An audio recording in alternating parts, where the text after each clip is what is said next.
Good afternoon and welcome to the Macquarie University Liberal Club's Sunday Sessions podcast. My name is Andrew Cramen. We are live from the main page. I'm joined by my co-host, Rory O'Connor. Hi, how's it going? Can you hear me all right? I can hear you. I can hear you. Perfect. Good to see you, man. We have a very special guest today. We'll be speaking with Dr. Kevin Donnelly. We'll be talking about cultural Marxism, political correctness and cancel culture, how it is that they're all linked and where our country is going as a result. Author of Cancel Culture and the Left's Long March, Dr. Kevin Donnelly, thank you for coming on. My pleasure. So this will be live and we'll have our audience viewers send in your questions via the chat and we'll try and get as many of them to you during the hour as best as we can. If I can first start off, so it's easy to talk about cancel culture and political correctness, but what exactly is it? Is it morality or is it something else? It's a lot more than just morality. And you can hear me okay now?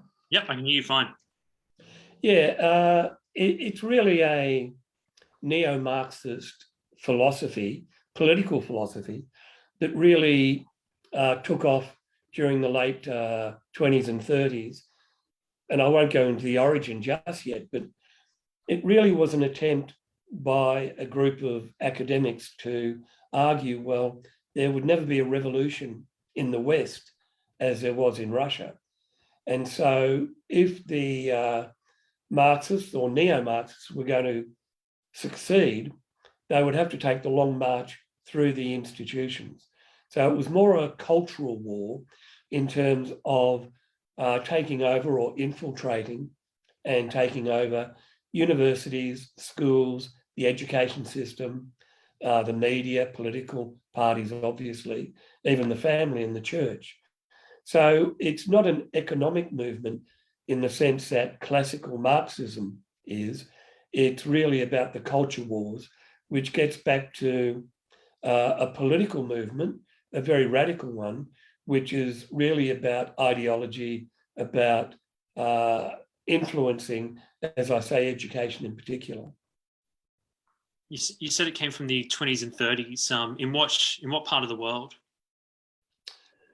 When you look at the origins, it goes back to what is called the Frankfurt School in Germany, which a group of academics got together in the late 20s, early 30s.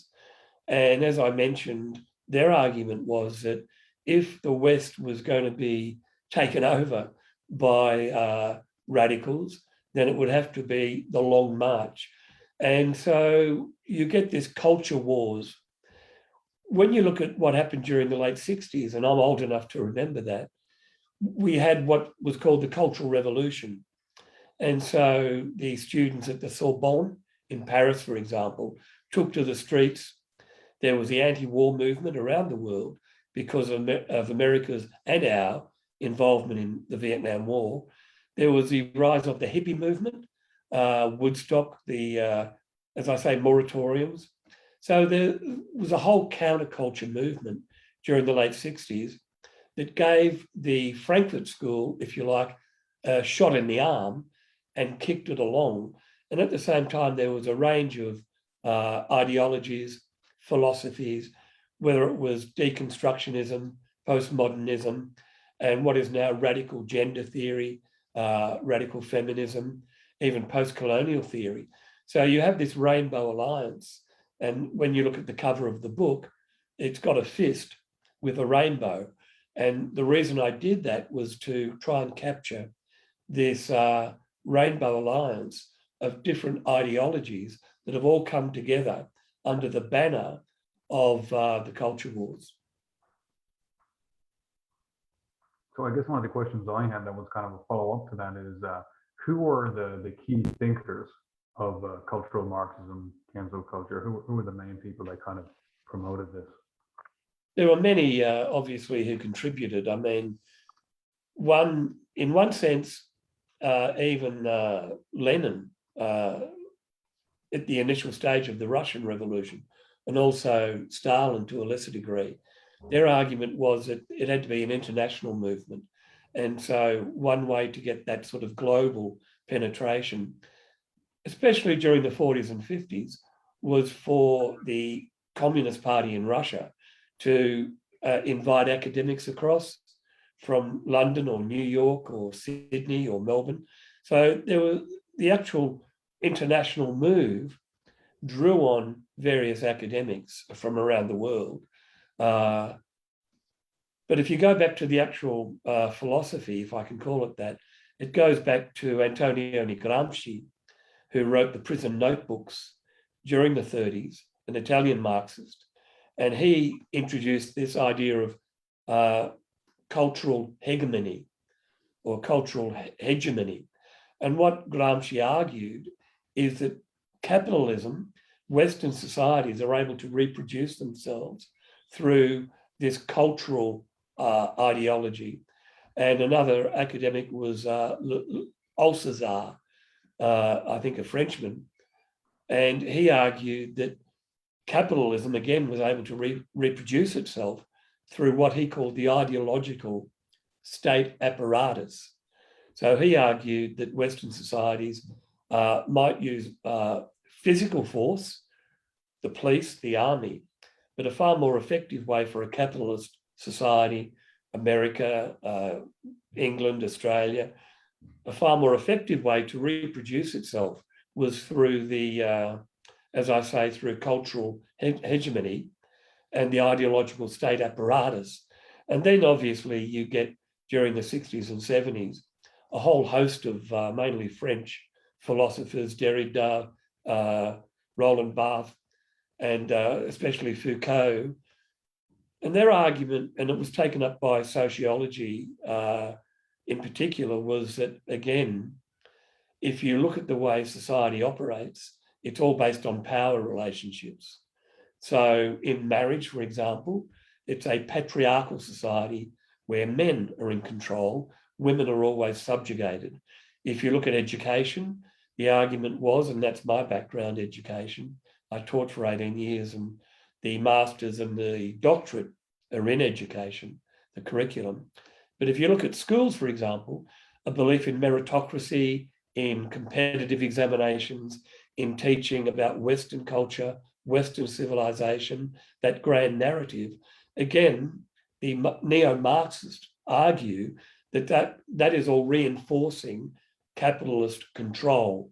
And the latest example of that is critical race theory, where the argument is that Western societies are really infected, as they would say, with structural racism, structural disadvantage and inequality.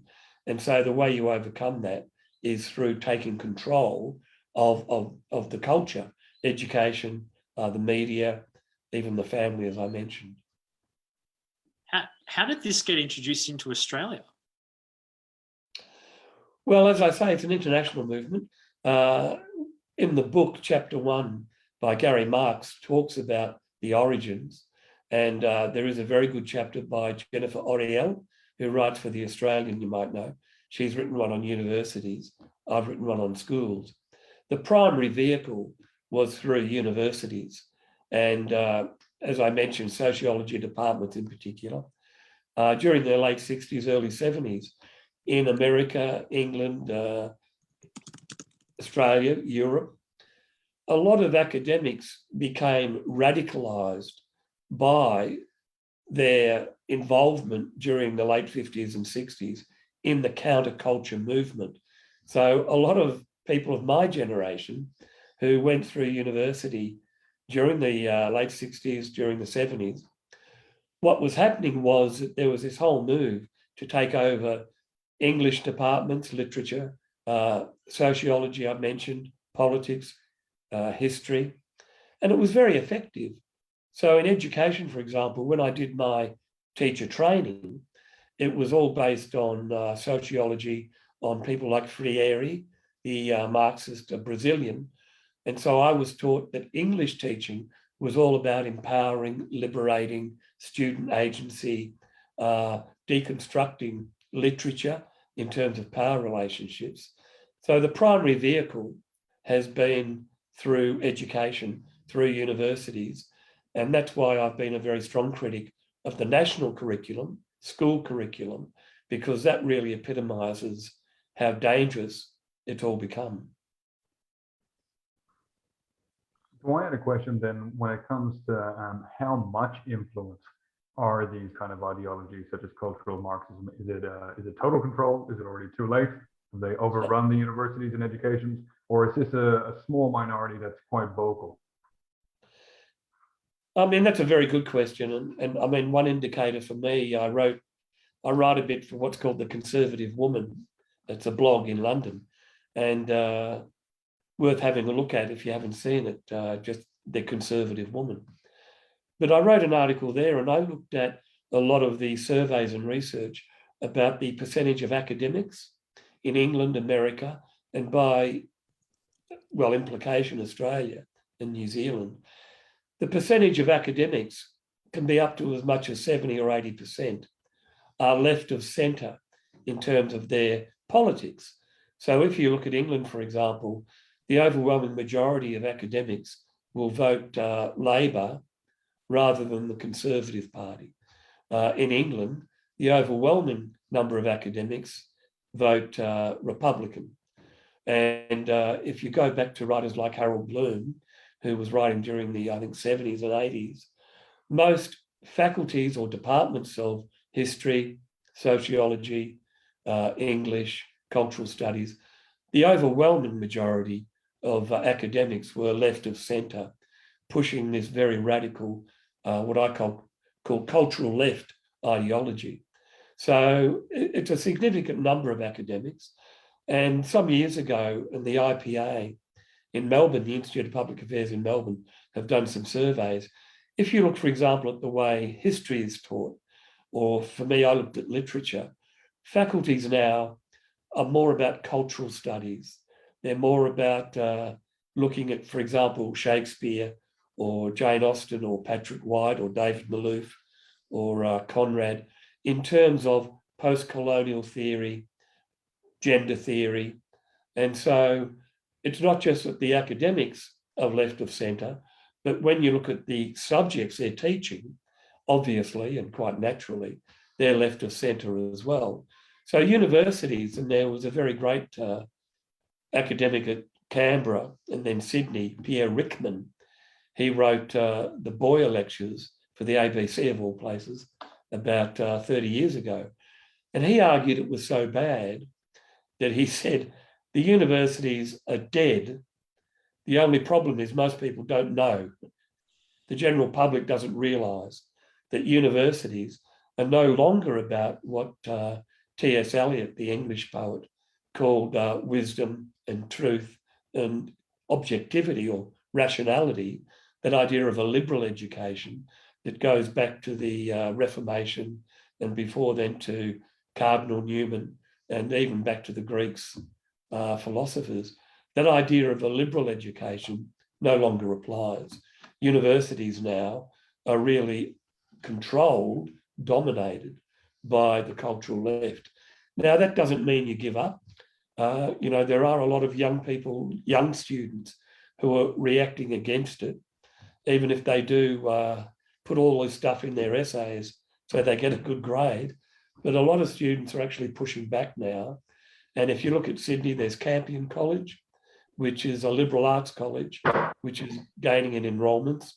If you look at, in America, the Heterodox Coalition, it's made up of hundreds of academics who are pushing a more central line in terms of objectivity, impartiality, and teaching rather than indoctrinating.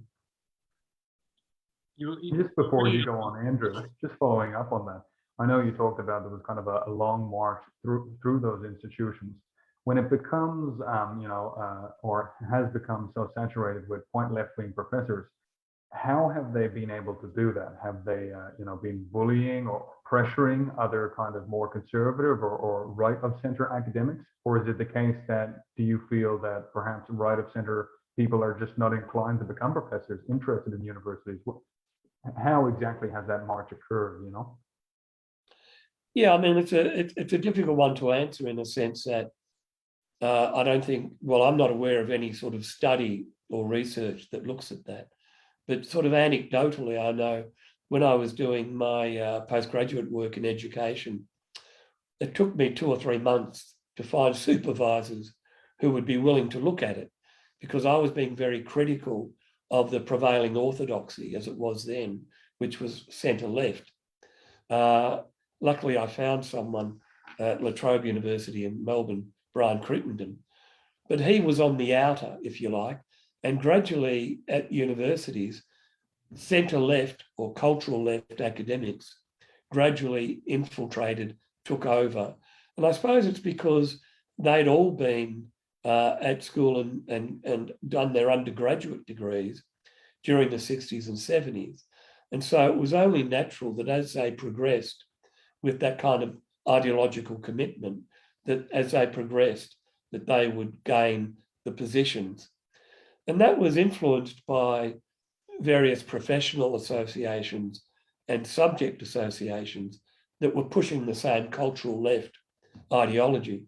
I mean, it'd be almost impossible for me, and it has been for many years, to get published in peer-reviewed journals in education, certainly in English teaching, because I'm seen to be as white, male, and stale as I've been accused of.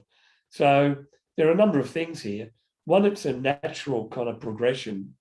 The other is when you look at getting appointed, writing for peer-reviewed journals, being published, getting a permanency, it becomes a groupthink.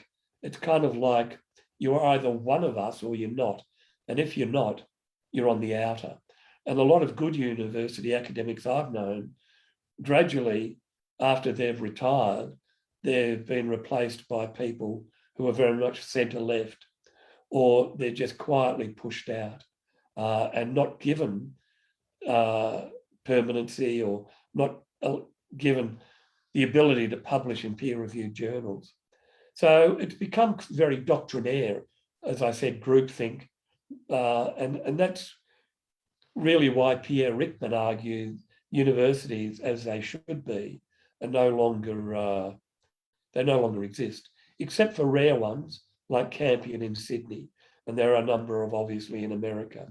But I'm a bit more positive in a sense that even in Australia now, groups like the Centre for Independent Studies in Sydney, the IPA in Melbourne, there's another one in Perth, Mankell. A lot of these think tanks are very much aware of what the issues are and are starting up at universities with student groups, for example. And so there is a bit of a pushback. The whole Liberal government federally, it's pushed for academic freedom. And I think it was the French report a couple of years ago, argued very strongly that there should be academic freedom and there should be more balance. So I just hope they're able to achieve that. Is it possible to found your own academic journal? You could. It's a matter of money, frankly, and a matter of getting the backers. I mean, it's funny. My story is different. I did the doctorate over 100,000 words, and it took 5 or 6 years part-time. And when it was published, it went into 1 or 2 universities and disappeared. I think it's probably been read by 10 or 20 people. I made a decision 30 years ago to write for the popular media. So I write a lot for the print media, the digital media, whether it's the Australian, the the Australian, the Daily Telegraph, the Herald Sun, every now and again the Age and the Sydney Morning Herald. But as I say, I write for, there's a thing called Spectator, the Australian Spectator. They have a very good flat white, which is online every day. I write for them. I write for Quadrant in Australia. My argument is, I'm not an academic as such, but public intellectuals, I'm kind of more like that. We need to get into the public square and argue the case rather than peer-reviewed journals that are often never read. And if they are, you won't get published because they're controlled by that particular cultural left mindset. So, and I also think, the whole digital media, the digital world, this is a great opportunity now where the American, in America, Canada, England, to a lesser degree, Australia, a lot of the debate and discussion now is happening in what I call the digital world. And I think that's a good thing. So we have an audience question here, and it says, do the quiet Australians actually care about the culture war more than their hip pockets? What are your thoughts, Kevin? It's interesting. The cancel culture book, that's in its second reprint. And so for Australia publishing, that's a good thing. I mean, you get to 8,000 or 10,000 sales and you're doing very, very well.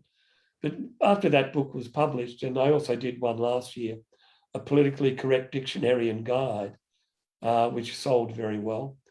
I get a lot of emails and messages from, funnily enough, more country Australia, rural, regional Australia, where there are a lot more conservative-minded people. So there is an audience out there. There are, I would argue, significant numbers of people, citizens, who are genuinely concerned about the way things are going.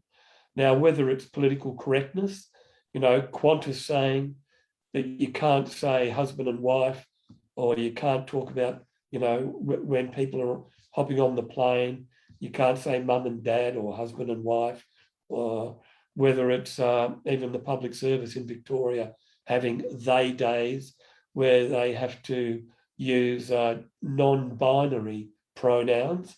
So you can't say he or she.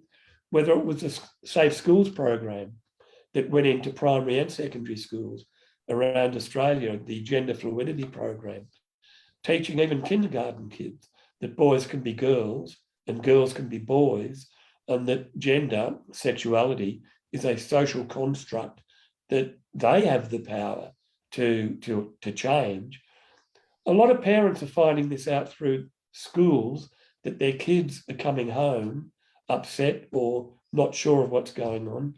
A great example in Sydney and Melbourne earlier this year, boys in a couple of schools were made to stand up at assembly and apologise for being boys. So they had to apologise to the girls for being what? Sexist, misogynist, violent. And a lot of this now parents are they're becoming more aware of. And I'd argue one of the reasons the Scott Morrison government federally won the last election, they won the seats north of Brisbane in Queensland in particular. There's only one Labor seat because a lot of parents, a lot of those people voting were genuinely concerned about a very radical Greens Labor Party alliance pushing this radical agenda. And Western Sydney, the similar thing, and parts of Melbourne. So it's not just people like me or think tanks that are kind of arguing the case. Out there in rural, regional Australia in particular, a lot of voters, a lot of people at home are starting to push back. So I have a question regarding some of the common themes in cultural Marxism. You were mentioning gender being a social construct and things like that. Can you explain to us what exactly that means? Yeah, when you look at the science, even though it's not always right, but when you look at the science, and even at conception, certainly at birth, you either have XX or XY chromosomes. And really that's the blueprint, how you're hardwired as a boy or a girl, or as a young man or a young woman, as an older man. I mean, you're kind of hardwired. That's in your genetic makeup. And that will affect your muscular, your skeletal framework, your muscular framework. Obviously, testosterone has an impact. And so even when trans people, like that weightlifter who was in the Olympics from New Zealand, even when he says he's a trans woman, he'll never be a woman. He's a man. So you can't argue that sexuality and gender are just social constructs that you can change, like you might change your jacket. I mean, the madness is now in Tasmania, even in Victoria, if you want to change your birth certificate to be non-binary or to be trans, you can. But the reality is you can never change that inherent biological fact. And the interesting thing here is that it's not just conservatives like me. If you look at the Australian feminist, well, I'll start with Camille Paglia, the American feminist. She argues, and she's a radical feminist, non-binary. She argues sexuality is a proven reality. So men will be men, women will be women. And Germaine Greer now in England, she argues the same thing. And they've been no platformed, they've been attacked and vilified. But even many on the centre left, women in particular, are arguing against the idea that it's a social construct. And a good example is over 200 women a couple of years ago in England resigned from the Labor Party because the Labor Party said we need a positive discrimination for women to get into Parliament, but within that quota, they decided to include trans women. So men who became women, so to speak, they were now in the women's quota, and over 200 women resigned because they saw that as just totally wrong. Well, if I can ask a follow-up then, but like what exactly is the theory in cultural Marxism regarding saying, so for example, it's not just that they say that gender, that gender is fluid, but that also gender is preferred to sex to the point where it can be on a birth certificate. What exactly, like who are the theorists behind it? How exactly is this operating? Yeah, I mean, if you look at Ros Ward, who was an academic at La Trobe, she co-designed the Safe Schools program. And she gave a talk a couple of years ago at a Marxist conference.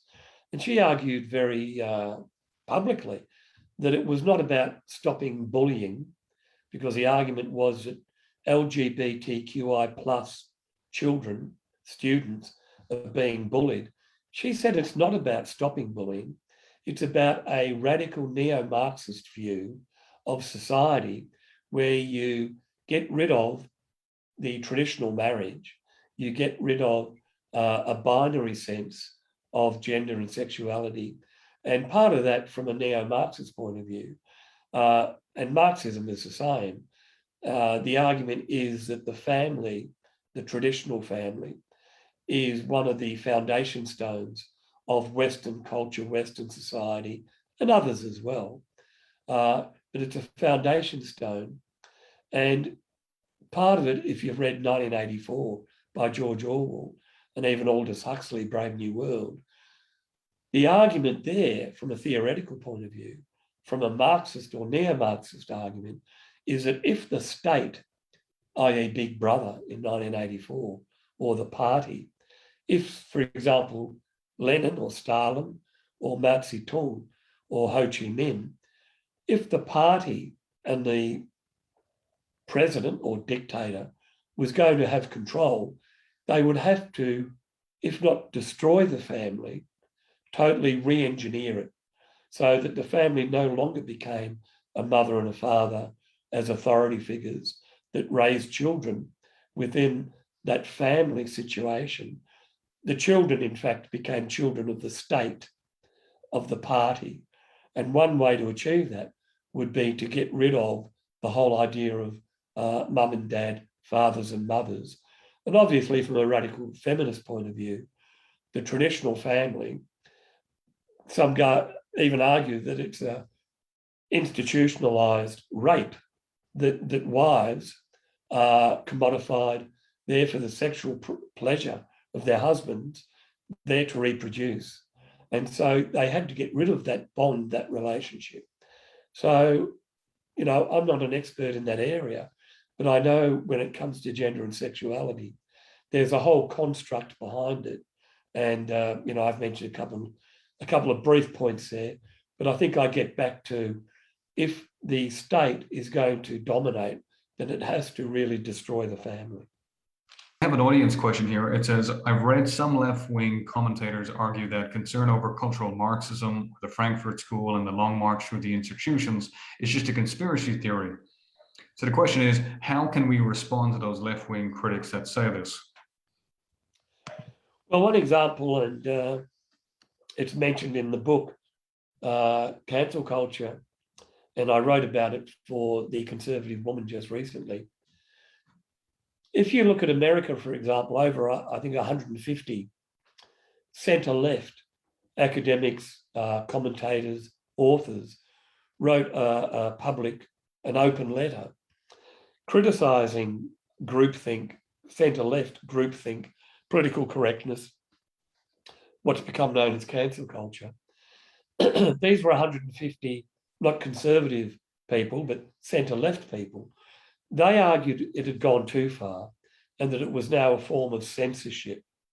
And even Camille Paglia, who I mentioned, who's a radical non-binary feminist, she argues that tolerance now has become intolerance, that it's all about mind control and groupthink. So when you've got people like Germaine Greer, Camille Paglia, 150 academics, people who write for the papers, journals, arguing that it's gone too far, and even President Obama came out last year at a meeting of students and said, listen, hold up, you have to be tolerant, you have to be impartial, objective, weigh the evidence, understand that just because someone disagrees doesn't mean that they're, to be kicked out or deplatformed or censored. So even President Obama has come to understand that it's a significant problem. I'll think of her name in a minute, but there was a Barry Weiss, a columnist who wrote for the New York Times, which is a centre-left, one of America's leading papers. She resigned and wrote a very good letter explaining why, Barry Weiss. And she argued that she could not work at the paper anymore because it was so controlled by ideology, centre-left, cultural left ideology, that it was no longer a paper that was objective and balanced. So there's a lot of pushback now, not just from conservatives, but also from people from the centre-left. And I think that's good evidence. And it's good to quote that to people who say, well, it's all a plot from, neocons. We've got an audience question on that along those lines. Why is there a specific left ideological takeover of the arts? Well, one answer is because they can. As I say, my area is education. If you mean by arts, music, drama, ballet, it's not as bad, I'd suggest, as literature and history, as academic subjects. I mean, when you go to concerts now, you can still hear Mozart, Bach, Beethoven, all these dead white European males are still, listened, people still enjoy. A lot of ballet I go to has been updated, but a lot of it is classical, Sleeping Beauty, Cinderella, classical ballet. There's a lot of modern ballet. But it's not as bad, I'd suggest. If you look at things like the Archibald Prize in Sydney, the art prize, again, that's different. I mean, that is very much cultural left. So I know it was fascinating. Johannes Leek, who does the cartoons for The Australian, his father, Bill Leek, God bless him, did cartoons as well. But Bill Leek and Johannes, they've entered the Archibald Prize, Portrait Prize, and never got off the ground, never got to first base, because it's controlled by people who are very much of that centre-left mindset. So it doesn't always occur, but it does often happen. It's part of this movement, as I say, that if music, art, history, literature, even mathematics and science now has been, if you look at South Africa, England, even Sydney University, there are academics who argue that we must get rid of white science that goes back to the Enlightenment, to Newton, even further back to Descartes, to Plato, Aristotle, the Greeks. Get rid of European white science because that's all guilty of Eurocentric supremacism. It's all oppressive. We need to liberate. And in the national curriculum, which I reviewed the co-chair of, they now talk about Indigenous algebra, this whole move to decolonise the curriculum, which is kind of weird because whenever you hop on a plane, if you have, not recently, but the reason why planes stay in the air and bridges, there's one behind me, the reason they stand up is generally because of Pythagoras and Plato and European science. So no matter how much you want to talk about Aboriginal algebra, it really isn't something I'd be putting on the university syllabus. Another audience question is the lowering of education standards an agenda of the left? So you broke up a bit there. Can you say that again, the question? Is the lowering of education standards an agenda of the left? That's a really good question. I mean, if you go back to Gramsci, the Italian Marxist I mentioned, and if you go back to classical Marxism, and I know when I was at La Trobe, I did the MEd under classical Marxist academics. The old argument from the left was that you had to educate the workers, in Gramsci's case, the peasants. You had to educate them. So you had to have a strong academic curriculum. And Gramsci argues that even, Latin, mathematics, science, because if the workers would be able to take over, they had to be educated. And that was the way they could advance the revolution. More recently, during the 60s and 70s, and I was in Victoria then as a teacher, the education minister and premier, she became premier, Joan Kerner, argued that a strange argument that the way to liberate and empower working class kids was to get rid of the academic curriculum. And so there was part of the left that at the time began to argue, get rid of the academic curriculum because it's only for white, privileged, independent school kids who do well at year 12. It's only for parents who can afford the money to buy tutors, to pay school fees. And if you look at who was getting into university, it was underrepresented by, migrant kids and working class kids. Now, the argument is wrong, but from that, they argued you had to get rid of equality of opportunity and have what they called equality of outcomes. So you get rid of competition, you get rid of meritocracy, you get rid of the academic curriculum.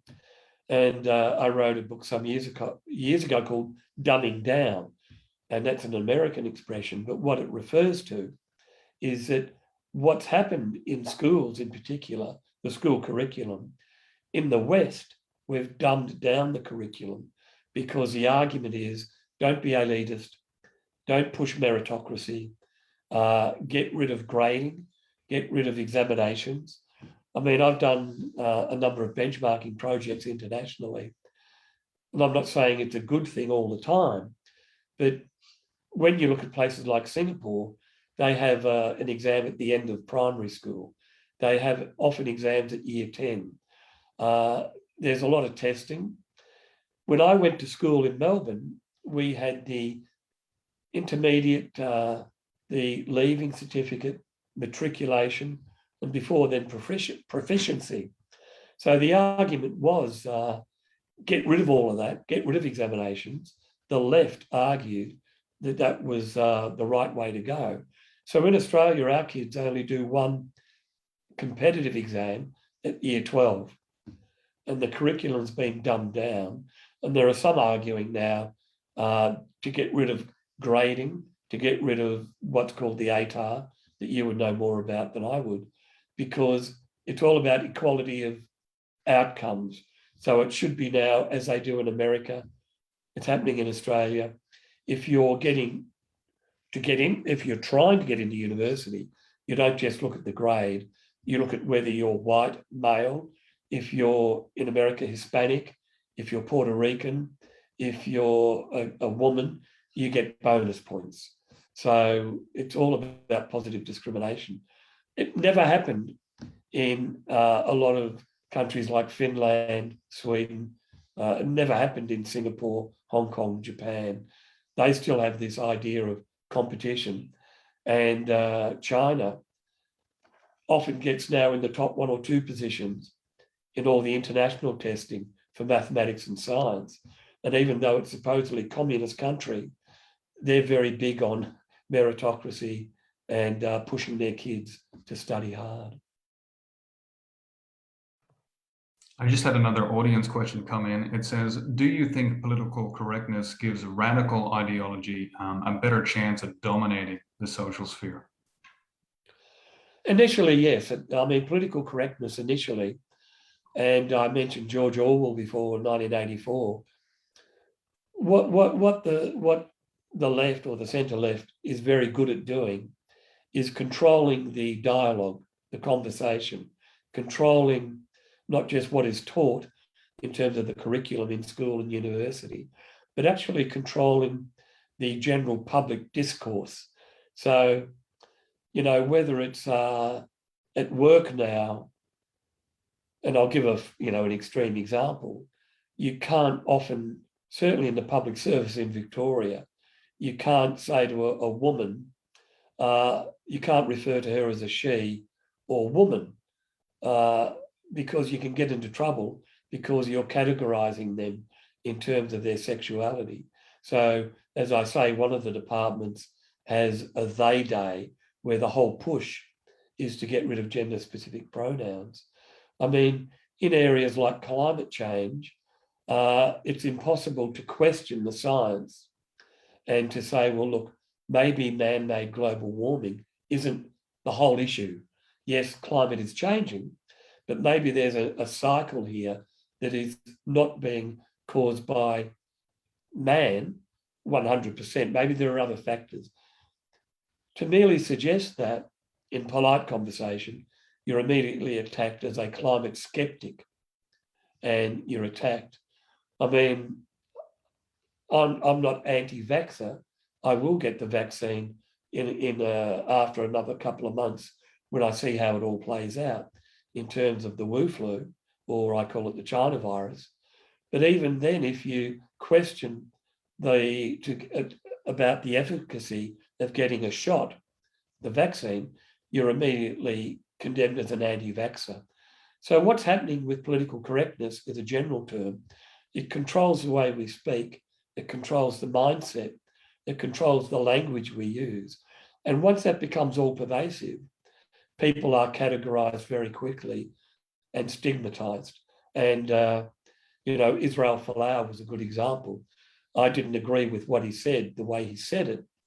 But if a Christian wants to quote the Bible and say that, going back to Garden of Eden, Adam and Eve, that homosexuality is not being Christian, I wouldn't go as far as saying going to hell. I mean, that's stepping over the line. But he has every right to say that. And the fact that he lost his job, that he was vilified on social media, just proves how effective the left has been in controlling the way we talk and the way we think. It's made worse, obviously, by all the social networking and the digital world. So on the Twitter sphere, I know a couple of years ago, I made the mistake of saying, well, look, if 1 or 2 schools, because of their community, want to have corporal punishment, I'm against it. I would never do it. I'm totally opposed to it. But if parents at 1 or 2 schools see that as an option, then maybe you need to consider it. But I was vilified and attacked for 2 or 3 weeks. Over 150 academics signed an open letter saying that I should be sacked from the university that I should not review the national curriculum. I mean, I got hate mail, even worse when I said we needed to have more about Western culture in the curriculum, more about Judeo-Christianity. I was condemned as a God botherer, as a white, male and stale, Eurocentric, patriarchal, misogynist. So political correctness, it's kind of weaponized our language.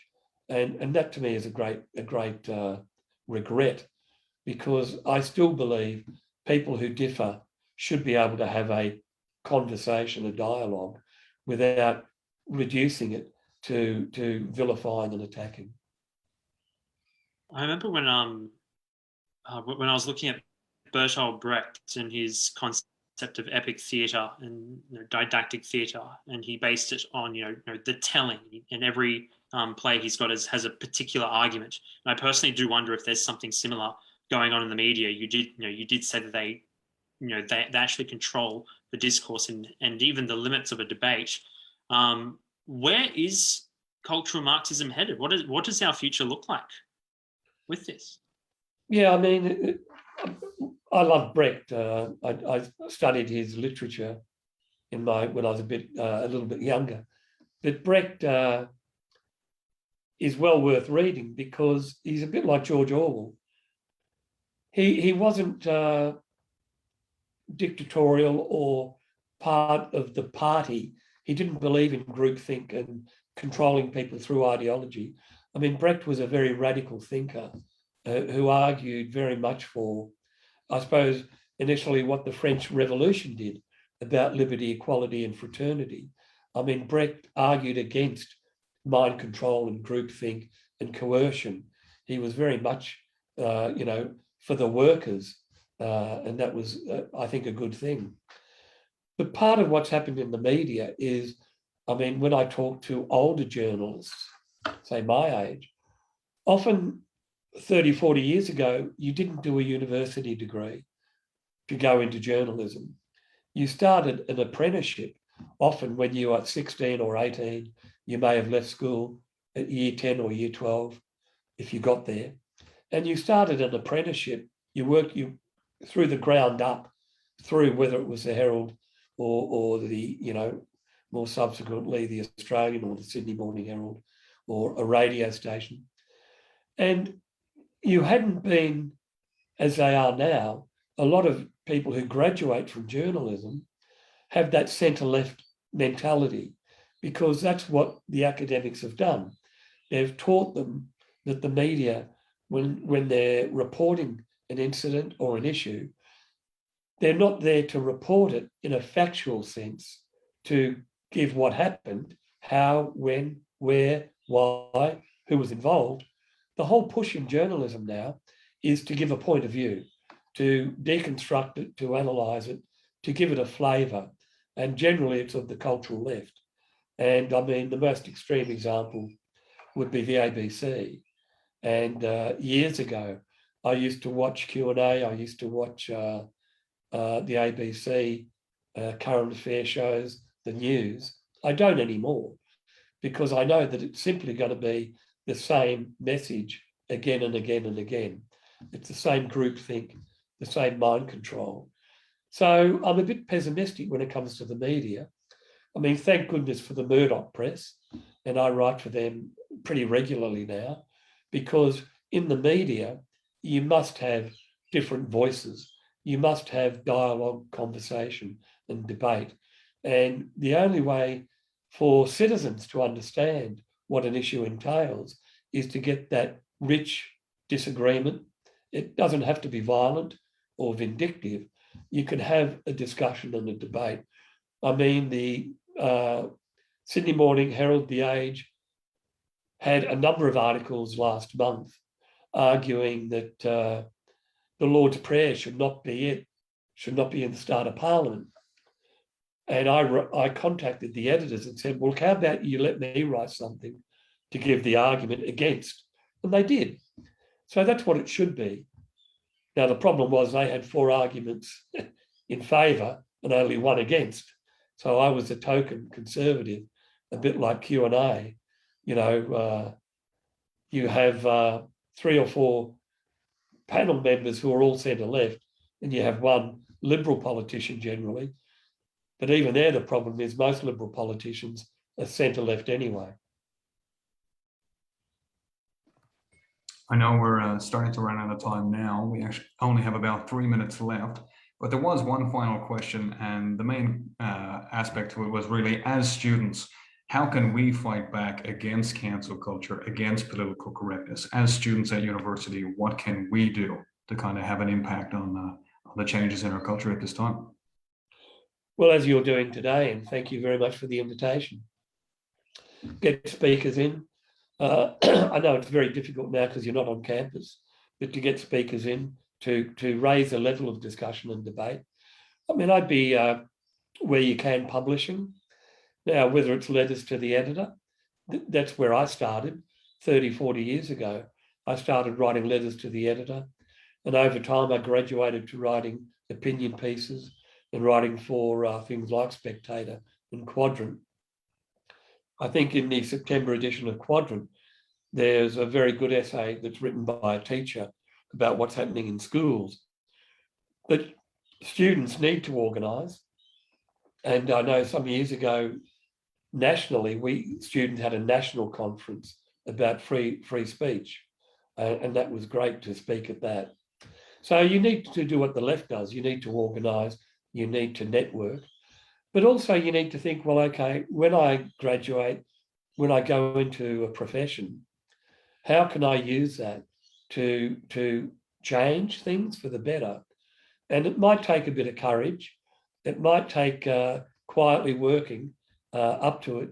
But I think the more people who raise doubts, who are willing to question and debate in whether it's medicine or commerce or engineering or whatever it is you go into, teaching, you need to have that willingness to discuss, debate, and not just give in to what I call the prevailing orthodoxy.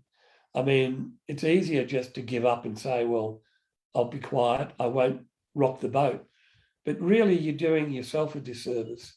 I mean, Edmund Burke talks about conservatism, and I wrote a letter, I wrote an opinion piece for Spectator, Flat White, a couple of weeks ago on conservatism. And one of the things I love about Burke is that to be a conservative is not to be reactionary. To be a conservative is to acknowledge the past, admit the faults, acknowledge the past, understand the present, but really to think about the future. And, Burke uses the idea that we are not here to just do what we want. We inherit something from previous generations. And in a way, that's why I love education. It's a precious gift that we have as teachers, as educators, and we're really passing the baton on in terms of, if I can use that analogy, like a race, if you're allowed to talk about races, where you have winners and losers, but you're passing the baton on to the next generation. And so one of the things, the reason I wrote the article, is that don't fall into the trap of being condemned as conservative, backward-looking, ossified. True conservatism really is about progress. It's about continuity and change. So I just wanted to say thanks so much, Kevin Donnelly, for coming on the show. It's really fantastic to have these different guests each week, being able to give us the opportunity to hear different perspectives, particularly ones that are more centre-right or right-wing. I'd just like to say I've been your host, Rory O'Connor, and this has been my co-host, Andrew Kremen. And this has been Macquarie University. Sorry, go on. You can buy Kevin Donnelly's book. We've got the link in the chat. Cancel Culture and the Left's Long March. We've got it there for you. Thanks for that. No worries. Yeah, I mean, the good thing there is that it's got, I think 11 very good authors. So Jennifer Oriel, Tony Abbott has written one about COVID from a conservative point of view. It's well worth reading as well. Nice. Definitely. I almost forgot the old plug there. This has been the Macquarie University Liberal Club Sunday session. Thank you very much and good night.